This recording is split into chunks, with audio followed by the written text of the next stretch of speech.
All right.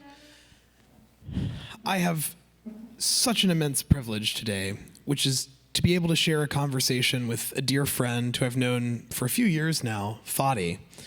Fadi, you've had an incredible life and a really interesting story.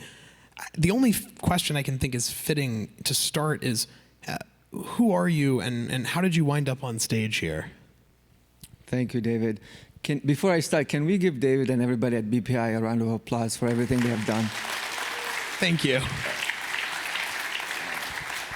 Thank you. So my name is Fadi Elsalameen. I'm a fellow here at BPI. And my story with Bitcoin started really with because of my activism on anti-corruption and pro-democracy within Palestine. I started around the Arab Spring, and the idea was for me, I've been lucky to come to the US, study at US institutions, learn how things are done in a way that benefits everybody. And I came from a very poor background, in Hebron, in the West Bank. So I tried to push some of what I've learned in this country back to the community I came from.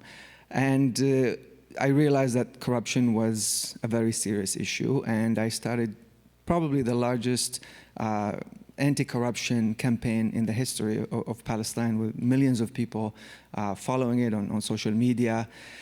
And about 10 years later, I realized, okay, I've pissed off a couple of people. One of them is obviously the president. He really was very angry with everything I did try to kill me a couple of times. But before that, he weaponized the banking system against me. Overnight, I found myself accused of a whole array of crimes, all manufactured because of my activism. My bank account was shut down over there, and I had no access to any of my funds. And that's when I met Alex Gladstein from the Human Rights Foundation, who said, okay, yes, you were very stupid to do it that way. Here's a few other interesting ways. Let's talk about Bitcoin. So that was really the first exposure that I got with Bitcoin, and that's why I'm active in this space. It's really because of the journey that I had, which pushed me to want to give back to my community. And now I realize, okay, there's more to this than just a way to tip the balance of power from a dictator or an authoritarian president who wants to weaponize the banking system against you.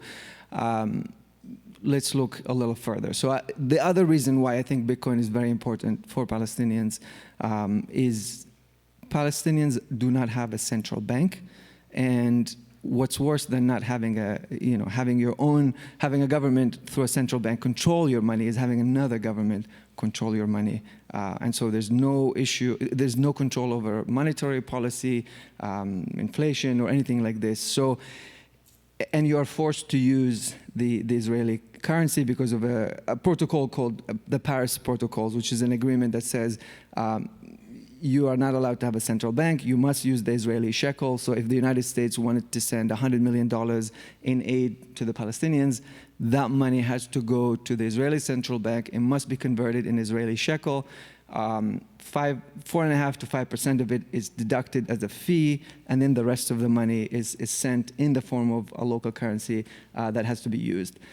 There are all kinds of issues with that. If you're following the news, because of the tension, obviously, between the Palestinians and the Palestinian Authority and the Israeli government, when Palestinian banks have a lot of shekels and they want to send it back, sometimes they're told, no, we're not taking the shekels back. You just hold on to it for the next couple months because we don't want to affect our currency valuation.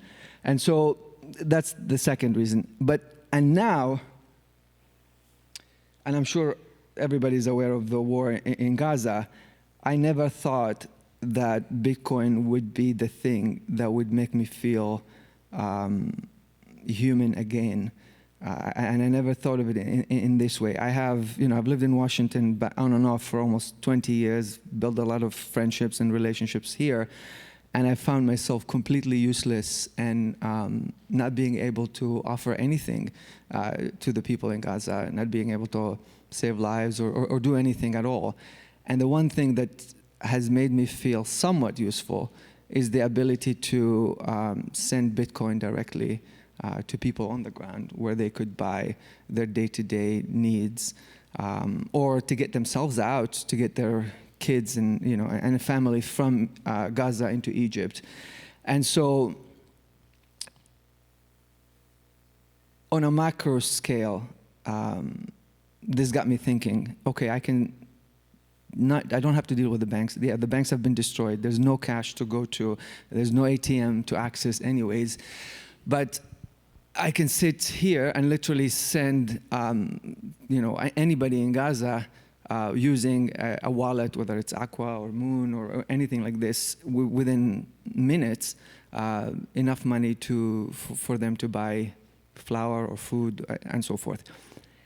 But sometimes in crisis, there's always an opportunity. And I started working with a group of people on this, some here in Washington, Palestinians, and others who are close to the administration.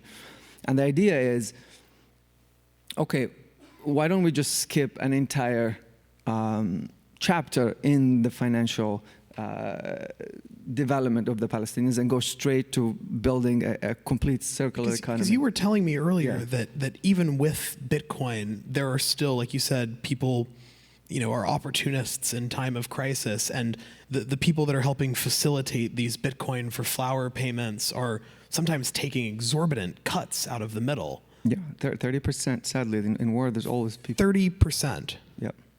If you send $100, 30% will go to the person who changes it from Bitcoin to USDT and then into cash if that's what you need. Or if you pay somebody else who will take the Bitcoin or USDT, 30% of the value just disappears. But you think there's a way around this? Yes. The way around it is to say, okay, we've raised, we have right now, through the groups that I'm working with, about $150 million to send as aid to food, health, hospitals, and so forth. And this is coordinated with governments that are on the ground, meaning coordinated in the sense that they're willing to approve it and let it go through.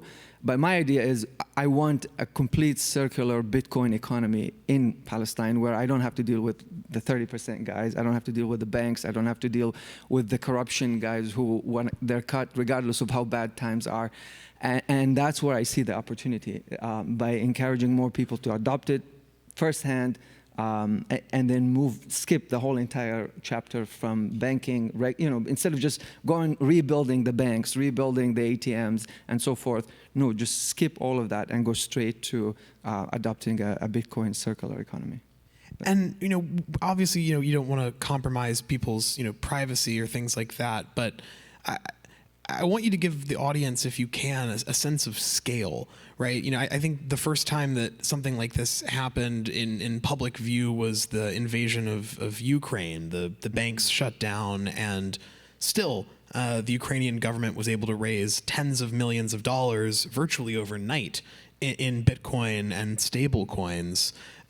This has also been happening in Gaza.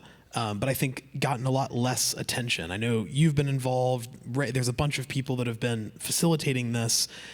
How much of a role do you think Bitcoin and stablecoins have played in, like you said, either helping people pay for staple food or paying for people to flee to places like Egypt? In my world, it's literally the only thing that I think about and talk about when it comes to sending money. I know it's less so in other places, but it's also now unlike Ukraine, we're literally forced to use Bitcoin and stablecoin because the other option is not even available anymore, right? The banks don't exist, the ATM machines are not available.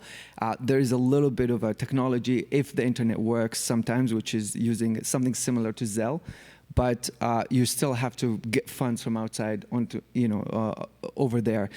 I think more and more people, even Palestinians who've left the country and live in Dubai or live in other places, their entire strategy to coming back to Palestine or to Gaza is around developing companies and technologies that work within the Bitcoin and stablecoin space in order to, make their way back. So even the line of thinking, the entire population is realigned entirely to move away from the traditional financial tools and stay in the Bitcoin space. Well, Fadi, I really appreciate you sharing your story and your insights with our audience today. And this phenomena of Bitcoin circular economies, we've seen these pop up in South America and Africa. And I have a feeling this is going to be, when you take on a project, you execute at a massive scale. And I'm really looking forward to seeing the development of a Bitcoin circular economy in the West Bank. So thank you. Thank you, David. Thank you, guys.